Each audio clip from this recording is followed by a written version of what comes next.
안녕하십니까. 물권법 점유권 계속하겠습니다. 점유권의 마지막 파트가 될 것 같아요. 점유의 효력이죠. 어떻게 보면 이 부분이 시험에 집중적으로 출제되는 부분이라고 볼 수 있습니다.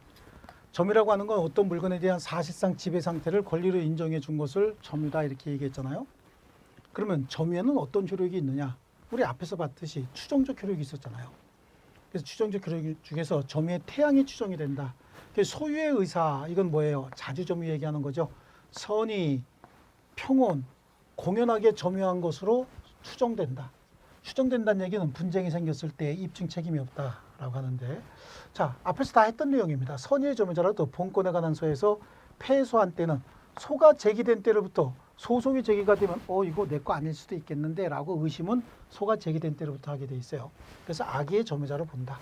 좋고요. 점유 계속이다라고 하는 겁니다. 그러니까 자주점유, 평온하고 공연한 점유, 선의의 점유까지는 추정이 되는데 점유 계속은 계속점유는 전후 양시점에 점유한 사실이 있어야 돼요. 전후 양시점에 점유한 사실이 있어야 된다라고 하는데 여기도 전후 양시점의 점유자가 같을 때뿐만 아니라 전후 양시점의 점유자가 다른 경우에도 점유 승계가 인정되는 범위 내에서는 계속 점유가 추정이 된다. 그거 하나 더 추가해 놓으셔야 됩니다. 그 다음에 권리의 적법 추정이다라고 하는데요. 점유자가 점유물에 대하여 행사하는 권리라고 할 때 이 점유물은 결론부터 얘기하면 동산만 해당합니다. 동산만 해당하고 부동산이라고 하는 건 우리 앞에서 봤을 때 등기에 권리적법 추정이 있었지 않습니까? 그래서 동산만 해당하고 부동산에 대해서는 해당하지 않는다. 출제 포인트가 이겁니다. 여기는요. 그래서 동산만 해당하고 부동산은 해당하지 않는다라고 하는 거 그거를 잘 해놓으셔야 됩니다. 또 누가 누구에게 행사할 수 있느냐, 우리 등기의 추정적 효력에서 이제 봤던 내용들입니다. 그래서 적법하게 보유한 것으로 추정한다라고 하는 거고요. 그다음에 그러나 등기된 부동산에 관해서는 그러니까 결국은 동산만 인정한다는 얘기죠. 등기의 추정력이 있기 때문에 이 규정은 등기된 부동산에 관해서는 적용되지 않는다. 그리고 미등기 부동산도 등기잖아요. 그 미등기 부동산의 경애도 아니고 이건 경우에 이렇게 해야 되죠. 미등기 부동산의 경우에도 이건 이제 아마 그 탈자인 것 같습니다. 추정적 효력은 인정되지 않는다. 왜 미등기 부동산의 추정적 효력이 인정되지 않느냐라고 하는데 등기의 추정력은 부동산에 대해서 인정하고 미등기 부동산은 언제든지 등기가 가능한 물건이라고 보는 거예요. 그래서 미등기 부동산에도 인정되지 않는다라고 하는 거고 추정의 효과는 점유자뿐만 아니라 제3자도 원용할 수 있는데 그러니까 현재 목적물을 제가 점유하고 있어요. 그럼 이 물건은 제가 적법하게 보유한 것으로 추정이 되는 거죠. 그럼 누구라도 나한테 이 물건을 적법하게 보유한 것이 아니다라고 주장하려면 내가 난 적법하게 보유했다니까요. 입증할 필요 없이 그 사람이 입증해야 된다는 얘기죠. 근데 혹시 이 물건을 나한테 점유시킨 사람, 우리 여기 원장님이 그 물건은 내가 너한테 준 거니까 네 거 아니야 돌려줘 라고 얘기하면 제가 아닙니다. 이건 제가 집에서 가져온 물건입니다 라고 하는 거 제가 입증해야 된다. 즉 점유를 시킨 자와 점유자 사이에는 추정적 효력이 또 인정되지 않습니다. 그게 좀 제한적이죠. 그래서 추정의 효과는 점유자뿐만 아니라 제3자도 원용할 수 있다. 불이익을 위해서도 추정이 되는데 다만 이 경우에는 여기에 추가적으로 알아야 되는 게 점유자와 점유를 시킨 자, 점유자와 점유를 시킨 자. 여기서는 점유자가 점유를 시킨 자에게 추정적 효력을 인정할 수가 없어요. 그렇다는 얘기는 추정적 효력이 인정되지 않는다는 얘기는 입증을 다 해야 된다는 얘기죠. 입증 책임이 점유자에게 있다라고 하는 거예요. 그래서 이것도 좀 추가를 좀 해 놓으셔야 되겠습니다. 자, 이거 오타 좀 정리하시고요. 자, 그리고요. 점유자와 회복자의 관계 이거 나오죠. 이 점유자의 회복자의 관계. 이 부분이 사실은 굉장히 좀 중요한 부분입니다. 거기 283페이지 있죠. 우리 교수님이 필기해 놓은 내용들, 그 내용들 참고하셔도 되지만 이 점유자와 회복자의 관계는요. 목적물을 점유하고 있던 점유자가 진정 소유자에게 목적물에 대한 진정 소유자에게 목적물을 반환하는 겁니다. 이 반환하면서 상호간에 결산의 문제가 발생을 할 수 있겠죠. 그래서 점유자가 자기 물건인 줄 알고 목적물을 점유하고 있었는데 나중에 보니까 이게 내 물건이 아니라 진정한 소유자가 따로 있더라는 얘기죠. 그 사람에게 목적물을 반환하면서 상호간에 결산해야 되는 것들을 얘기하고 있는 겁니다. 그래서 그 내용이 지금 설명하고 있는 거고요. 점유자의 과실취득권이라고 하는 거는요. 목적물을 점유하면서 선의로 점유했던 자는 즉 나에게 사용수익권이 없다. 근데 사용수익권이 없는 걸 모르고 목적물을 점유하고 있는 자. 그렇다는 얘기는 사용수익권이 있는 줄 알고 목적물을 점유했다 그런 얘기죠. 그럼 사용수익권이 있는 줄 알고 목적물을 점유했으니까 사용수익과 관련된 과실을 취득할 수 있다는 얘기예요. 그래서 그냥 선의의 점유자는 점유물의 과실을 취득한다라고 얘기를 하죠. 그래서 이때는 선의면 충분하고 무과실까지 요구되는 것은 아니다. 왜냐하면 법조문에 선의의 점유자는 점유물의 과실을 취득한다고 선언하고 끝났지 과실 여부, 여기서 과실은 뭘 얘기하는 거죠? 잘못한 거 얘기하는 겁니다. 잘못한 거, 실수, 미스테이크 이런 거 얘기하는 거죠. 이걸 얘기하는 겁니다. 이 과실, 무과실까지 요구되는 것은 아니다 라고 얘기를 하고 있어요. 예, 그렇습니다. 그 다음에 요건으로 보시죠. 예, 요건에 점유자는 선의이어야 한다. 선의의 점유자는 앞에서 입법 취지상 과실 취득권을 포함하는 본권을 가지고 있다고 오신하는 점유자. 본권이 없음에도 불구하고 본권이 있다고 믿는 걸 오신한다고 얘기하잖아요. 그러면 거기서 본권은 내가 물건을 소유권이 있기 때문에 나는 물건을 사용수익할 권리가 있다라고 오신했어야 되는 거예요. 또 지상권자나 임차권도 내가 목적물을 점유해서 사용수익권이 있기 때문에 목적물로부터 생기는 이익도 내가 가질 수 있다라고 오신했어야 돼요. 그런데 이런 경우 볼까요? 저당권자죠. 저당권자는 목적물을 점유할 권리가 없는 자잖아요. 점유할 권리가 없다는 얘기는 사용수익에서 생기는 이익도 가져갈 권리가 없다라고 하는데 혹시 내가 저당권이 없음에도 불구하고 저당권이 있다고 오신했다. 그러면 그 저당권 자체가 과실취득권이 없는 권리이기 때문에 오신한 선의의 점유자에게도 과실취득권을 줄 수는 없어요. 그럼 여기서 과실취득권을 포함하는 본권이라는 얘기는 사용수익권이 없음에도 불구하고 사용수익권이 있다라고 믿은 사람이에요. 그래서 소유권자도 사용수익권이 있죠. 지상권, 전세권, 임차권들을 얘기하는 거예요. 여기서 점유는 자주점유든 타주점유든 따지지 않는다라고 해서 항상 비교하면 뭡니까? 저당권자죠. 저당권이라고 하는 건 사용수익권이 없는 거잖아요. 등기부상 관념적으로 지배할 권리가 있는 거죠. 저당권이 없는데도 저당권이 있다고 믿고 목적물을 점유했다. 그 사람은 점유 자체를 해서는 안 되는 겁니다. 그래서 과실취득권도 인정하지 않는다라고 하는 겁니다. 자, 그래서 선의의 점유자에게 과실취득권이 있다. 그러면 그 취득한 과실은 부당이득은 아니에요. 왜냐하면 과실취득권이 있기 때문에 부당이득은 아닌데 혹시 선의의 점유자에게 과실이 있다. 선의지만 플러스 아까 앞에서 봤던 잘못은 있었다. 조금 실수는 있었다. 과실은 있었다는 얘기죠. 실제를 하면 썼네요. 과실은 있었다. 그러면 이 과실로 인해서 과실을 취득을 했다. 지금 그러니까 말이 조금 굉장히 그렇죠. 우리말로 하게 되면 과실은 취득했다라고 하는 거예요. 과실에 의해서. 이거는 부당이득은 아니죠. 왜냐하면 과실 취득권이 있기 때문에 부당이득은 아니에요. 하지만 이 취득한 과실은 진정한 소유자에게 보면 손해가 되는 거죠. 그러니까 뭐는 성립할 수 있어요? 불법 행위는 성립할 수 있는 거죠. 그러니까 불법 행위를 이유로 손해배상의 의무는 또 발생할 수 있어요. 그러니까 취득한 과실만큼 상대방에게 손해배상은 해줘야 된다. 그런 의미죠. 그래서 그 어떤 그 형평성을 조정하는 것 같습니다. 자, 여기서 과실은 천연과실, 법정과실. 천연과실은 물건의 용법에 의해서 산출되는 산출물이고 법정과실은 월차임, 임대차 했을 때 차임 같은 거 있죠. 이런 것들 법정과실이다라고 하는 거고요. 그 차임 등이 법정과실로 포함되다 보니까 그와 유사한 사용이익도 과실로 포함을 한다. 그리고 과실취득권이 있기 때문에 부당이득은 성립하지 않는다라고 되어 있잖아요. 그리고 부당이득은 성립하지 않는다. 요 밑에 아까 앞에서 봤던 요 앞장에서 봤던 불법 행위는 성립할 수 있다. 불법 행위를 위한 손해배상은 손해배상의 의무는 있다라고 하는 거. 요거 이렇게 연결하셔야 돼요. 요거하고 같이 연결하셔야 되는 거고 악의의 점유자는 과실취득권이 없으니까 과실 당연히 반환해야 됩니다. 근데 반환해야 될 과실이 현재 없다는 얘기죠. 왜 없냐? 소비했다는 거죠. 또 과실로 인하여 여기서 얘기하는 과실은 잘못 얘기하는 겁니다. 잘못 미스테이크 이거 얘기하는 거죠. 과실로 수취하지 못했다든지 훼손했다. 그럼 자기 잘못으로 수취하지 못했다든지 훼손했다. 그럼 그거는 자기 잘못에 대해서 책임을 져야 되죠. 그럼 그 과실의 대가를 보상해야 된다라고 하는 거죠. 또 폭력 음비에 의한 점유자. 폭력 음비에 의한 점유자는 악의로 봐야 되죠. 본권의 소에서 패소한 점유자. 그러면 소가 제기된 때로부터 뭐가 되는 거죠? 악의 점유자였다라고 하는 겁니다.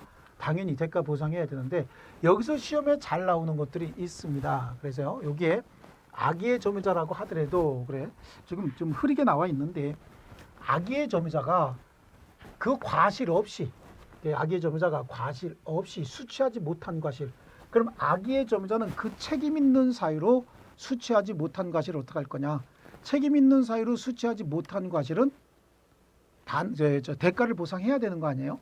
그런데 악의의 점유자로도 그 책임 있는 사유, 즉 과실이 아닌 사유, 책임 있는 사유가 아닌 사유는 과실이 아닌 사유겠죠. 그 사유로 수취하지 못한 과실을 어떻게 할 거냐? 이건 보상할 필요 없다는 얘기예요. 그래서 시험에 잘 나오는 지문이 이쪽인데 지금 빨간색이라서 우리 기본서에는 없습니다. 빨간색이라서 좀 잘 보이진 않는 것 같습니다. 자, 그 다음에 점유물의 멸실 훼손에 대한 책임은 어떻게 할 것이냐라고 하는 거죠.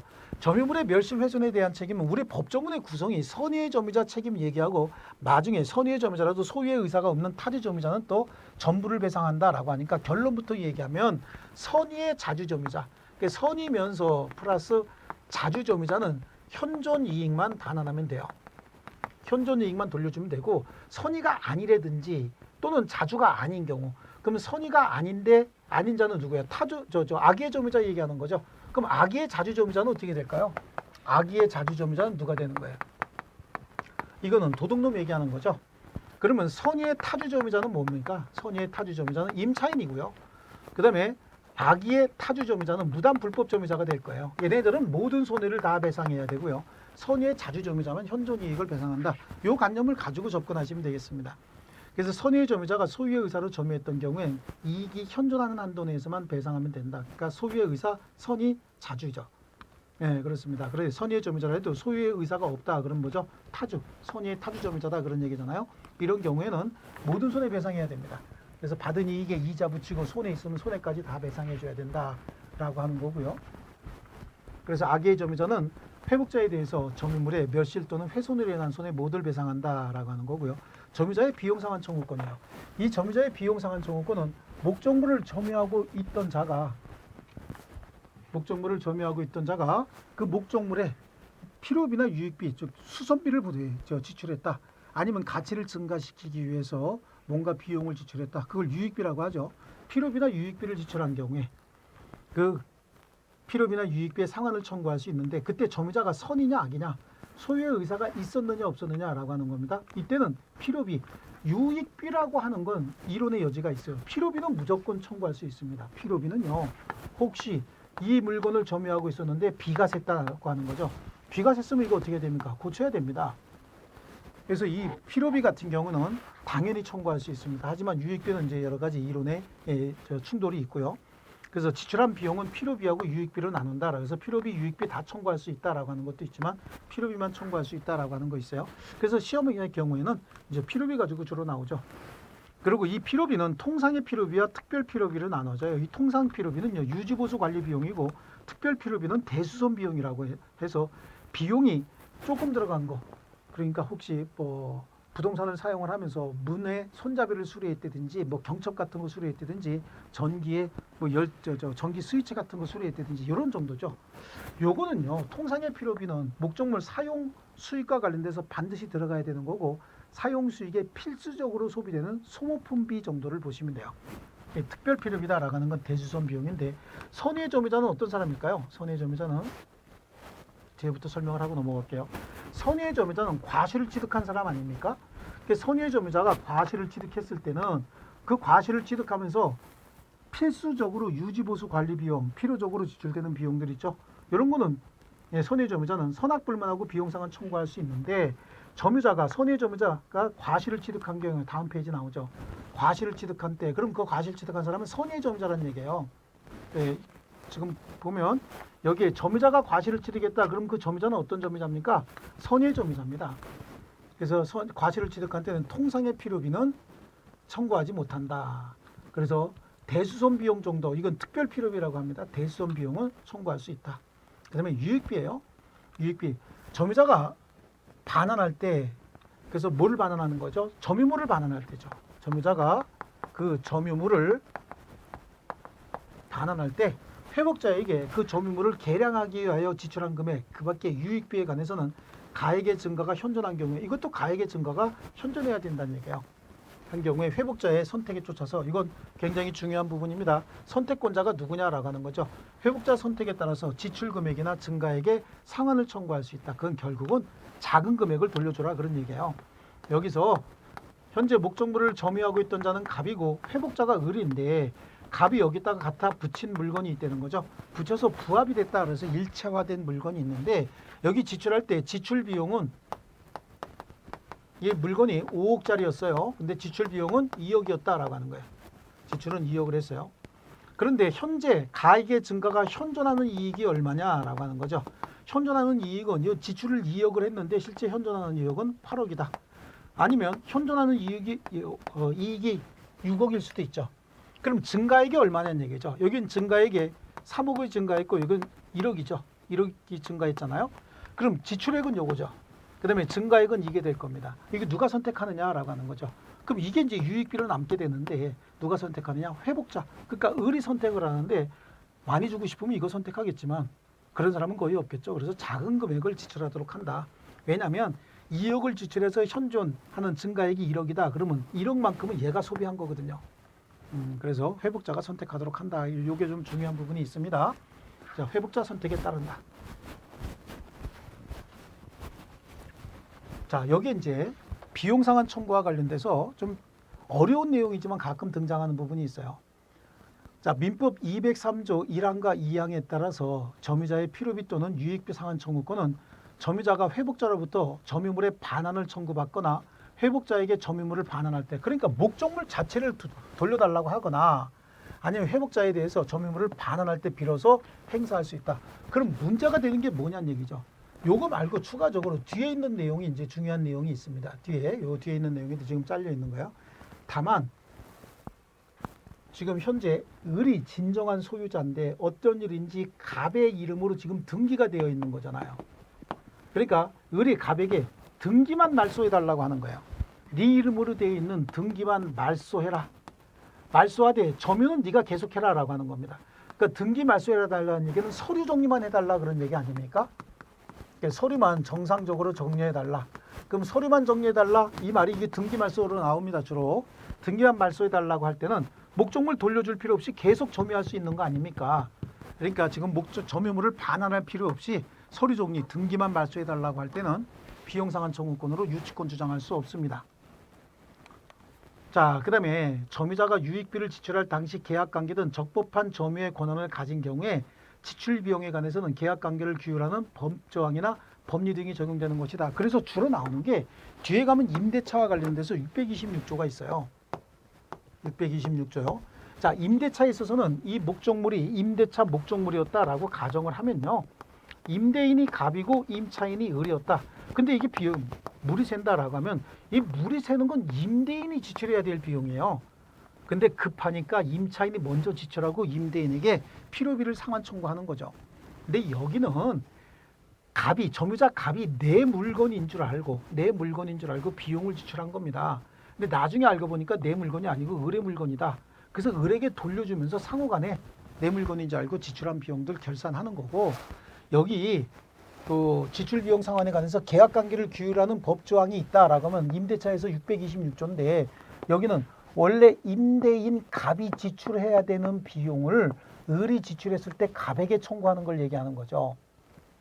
그런데 혹시 갑이 목적물을 병에게 양도해서 병이 소유권을 새로 취득하고 난 다음에 목적물 반환하면서 여기다가 비용상환 청구할 수 있느냐? 원래 임대인의 지위를 승계하지 않으면 이건 할 수 없다는 얘기예요. 갑이 지출해야 되는 비용이고, 여기는 그래서 개념이 좀 다르다는 얘기죠. 여기는 203조 1항과 2항이라고 얘기를 하는 203조 1항과 2항은 이런 거야. 내 물건인 줄 알고 비용을 지출했다. 여기는 뭐냐? 결국은 그 계약관계를 규율하는 법조항이나 법리 등이 있다. 즉 임대차 관계였다라고 하면요. 점유자는 그 계약관계 등 상대방에게 해당 법조항에 따른 비용상환 청구권을 행사할 수 있을 뿐 계약관계의 상대방이 아닌 점유 회복 당시의 소유자, 그러니까 지금 갑에게 청구해야지 회복 당시 소유자인 병에게는 청구할 수 없다. 그런 얘기죠. 203조 1항에 따른 지출 비용의 상환을 청구할 수 있다. 그러니까 여기는 626조가 적용이 돼야 되고 여기는 203조가 적용이 돼야 된다. 그런 얘기죠. 그래서 여기는 진정한 소유자, 내 건 줄 알았다. 이게 핵심 단어입니다. 자, 그 다음에 다음 페이지를 보겠습니다. 자, 그 다음에 악의의 점유자가 책임 있는 사유로 점유물을 훼손한 경우엔 이익이 현존하는 한도 내에서 그 상환해야 된다. 이건 문제네요. 문제 나온 거고. 점유보호 청구권은 점유권에 의한 물권적 청구권 얘기를 하는 거죠. 그래서 점유물 반환 청구권이다라고 얘기를 해요. 점유물 반환 청구권. 이건 점유 회수의 청구권이다라고 해서 조문 타이틀이 점유의 회수인 거죠. 그럼 점유물을 돌려달라라고 하는 거니까 점유 회수가 맞습니다. 그래서 점유자가 점유를 침탈당한 경우에 앞에서 설명했죠. 반드시 뭐가 있어야 된다? 침탈이 있어야 된다. 그때 그 물건의 반환 및 손해배상을 청구할 수 있다. 그래요. 손해배상 청구 규정이 들어가 있네요. 전항의 청구권은 침탈자의 특별 승계인에 대해서는 행사하지 못한다. 그래요. 특별 승계인에게는 행사하지 못한다. 그렇다고 한다면 포괄 승계인에게는 행사할 수 있느냐? 행사할 수 있다는 얘기고요. 그러나 승계인이 악의인 때는 그러하지 아니하다. 그러니까 여기도 악의인 때는 그러하지 아니하니까 행사하지 못하는 특별 승계인은 선의의 특별 승계인을 얘기하는 거죠. 예, 선의의 특별 승계인은 또 1항의 청구권은 침탈당한 날로부터 1년 내에 여기서 침탈당한 날로부터 1년이라고 하는 건 권리 행사 기간으로서 소멸시효 기간이 아니고 제척 기간입니다. 제척 기간으로서 소송을 제기해야 되는 출소 기간이다라고 얘기를 해요. 그래서 점유권에 기한 물권적 청구권의 핵심은 소유권에 기한 물권적 청구권과 비교해서 점유권에 기한 물권적 청구권은 물론 이해하면 가장 좋겠지만 이해가 안 되면 이렇게 해서 암기하시는 것이 좋습니다. 그냥 앞으로 계속 나올 텐데 침, 일, 선, 손배 그 다음에 공사, 인하 이 말이에요. 지금 뭔지 하나씩 볼게요. 점유를 뭐 했어야 된다는 얘기죠. 침탈당했어야 된다라고 하는 거죠. 침탈. 그럼 침탈당했으면 1년 이내에 여기서 점유의 침탈은 아까 시작을 점유권 시작을 하면서 설명을 드린 거고요. 침탈당했을 때 1년 이내에 뭐 해야 된다는 얘기죠. 소송을 제기해야 된다라고 하는 겁니다. 그래서 1년이라고 하는 거는 권리 행사 가능 기간으로서 제척 기간이면서 1년 이내에 반드시 소송을 제기해야 되는 출소 기간이다. 그 다음에 선의의 특별 승계인에게는 대항하지 못한다. 그렇다는 얘기는 악의의 특별 승계인이나 악의의 특별 승계인에게는 대항하지 못한다는 얘기죠. 네, 대항할 수 있다는 얘기. 여기 악의의 특별 승계인에게는 대항할 수 있다. 그 다음에 포괄 승계인에게는 당연히 대항하는 거겠죠. 그 다음에 손해배상 청구 규정을 가지고 있다라고 하는 거죠. 그래서 손해배상을 같이 청구할 수 있다. 왜냐하면 점유권에 기한 물권적 청구권, 이 점유권 자체가 권리 자체가 분명치 않습니다. 그래서 손해배상 청구 규정을 안 가지고 있으면 손해배상을 청구 못하는 경우가 있기 때문에 점유권에만 들어가 있어요. 이 손해배상 청구 규정이요. 자, 그 다음에 점유자가 점유를 침탈당할 때 그 물건의 반환 및 손해배상을 청구할 수 있다라고 하는 거고요. 204조 1항이 지금 나와 있는 거네요. 문제고요. 그 다음에 요건입니다. 점유자가 점유를 침탈당했어야 된다라고 하는 거고, 침탈이라고 하는 건 그 의사에 기인하지 않고 사실상 지배를 뺏기는 걸 침탈이다. 앞에서 말씀을 드렸어요. 사취를 당했다는 얘기는 자, 속아서 스스로 목적물을 인도했다라고 하는 거예요.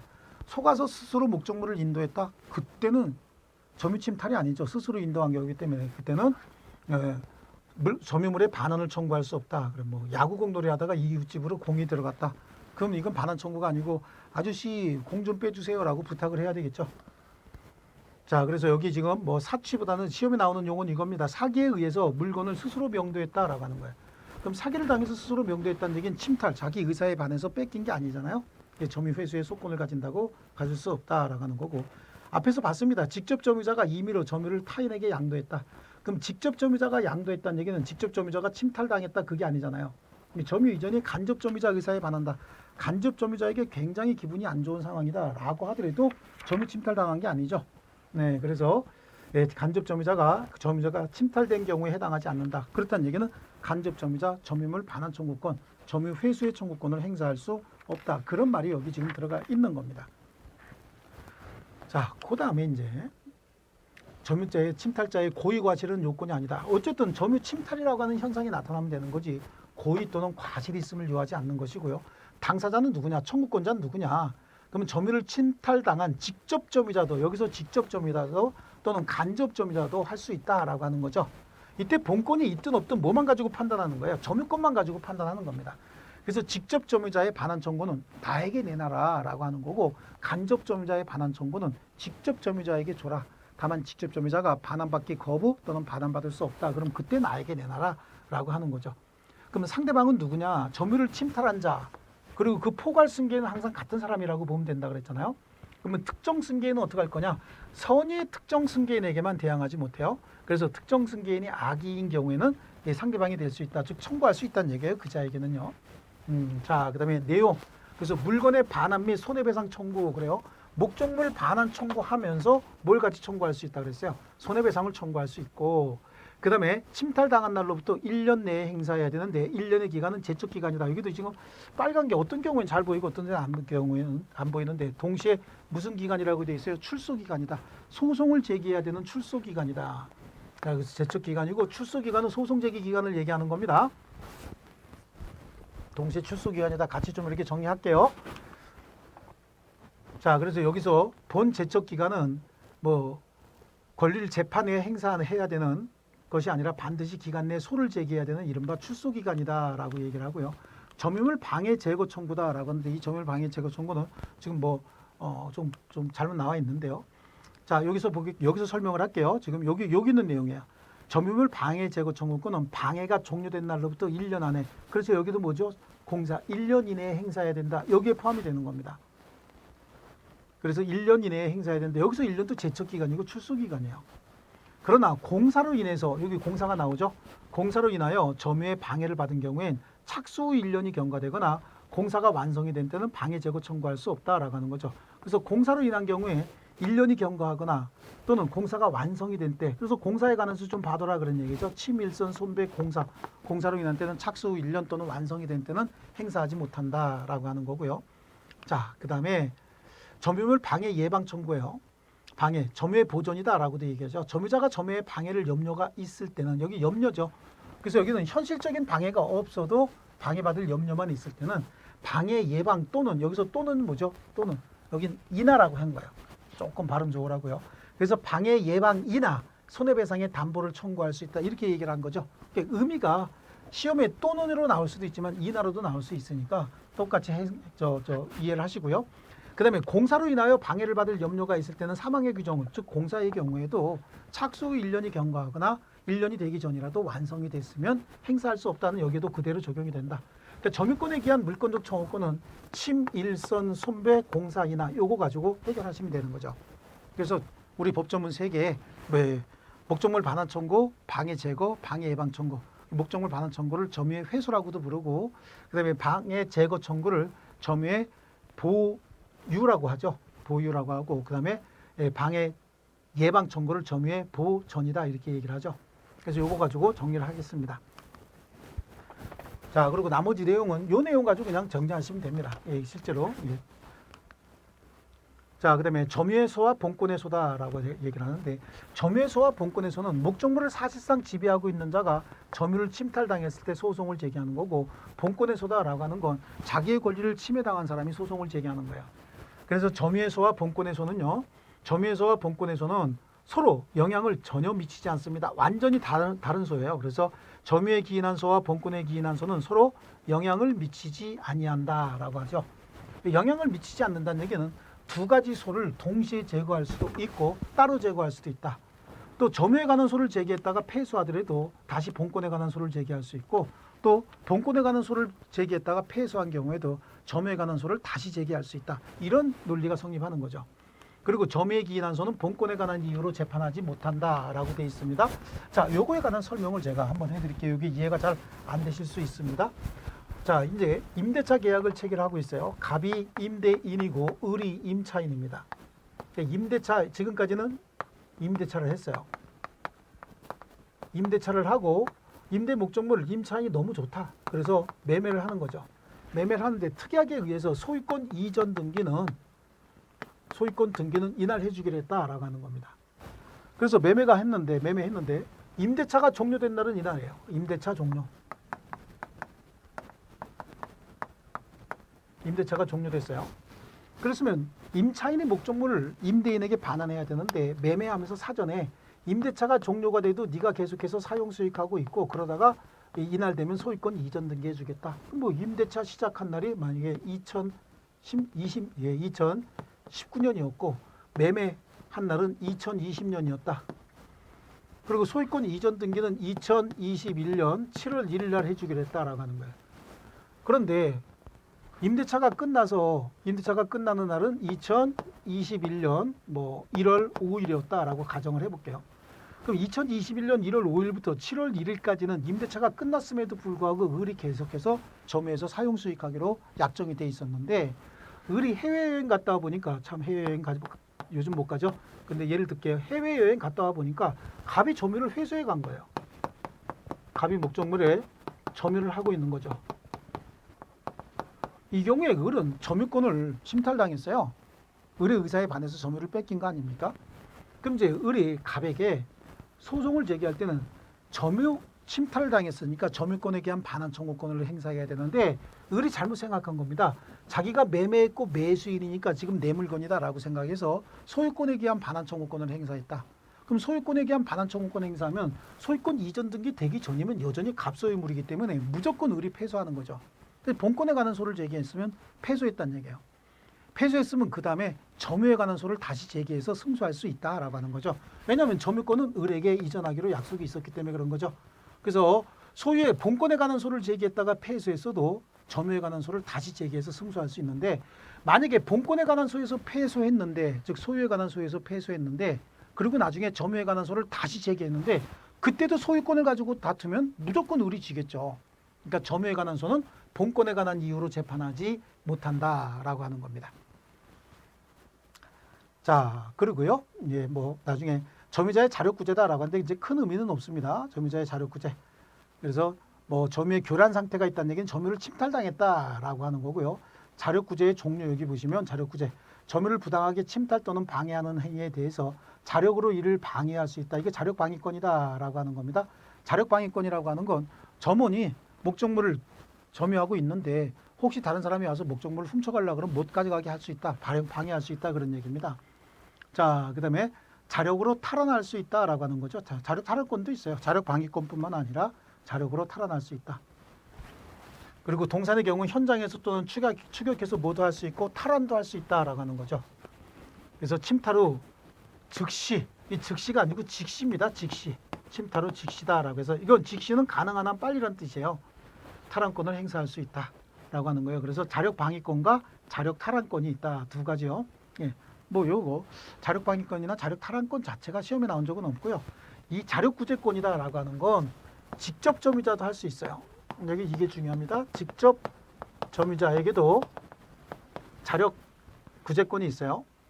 그 다음에 직접 점유자뿐만 아니라 점유 보조자도 있어요. 점유 보조자도 행사할 수 있지만 이상하게 간접 점유자는 행사할 수 없다라고 하는 거예요. 예, 간접 점유자에게는 인정되지 않는다. 요거 정도만 이렇게 보시면 되겠습니다. 예. 자, 그 다음에 나오는 게 이제 뭐 나머지 뭐 재산권의 준점이다라고 하는데 재산권의 준점이다라고 하는 건 권리를 사실상 행사하고 있는 자. 뭐 저희 같으면은 제가 가지고 있는 은행 예금 통장이라든지 이런 걸 저희 집에 계신 저희 배우자께서 다 행사하고 있는데 그게 재산권을 사실상 행사하고 있는 거죠.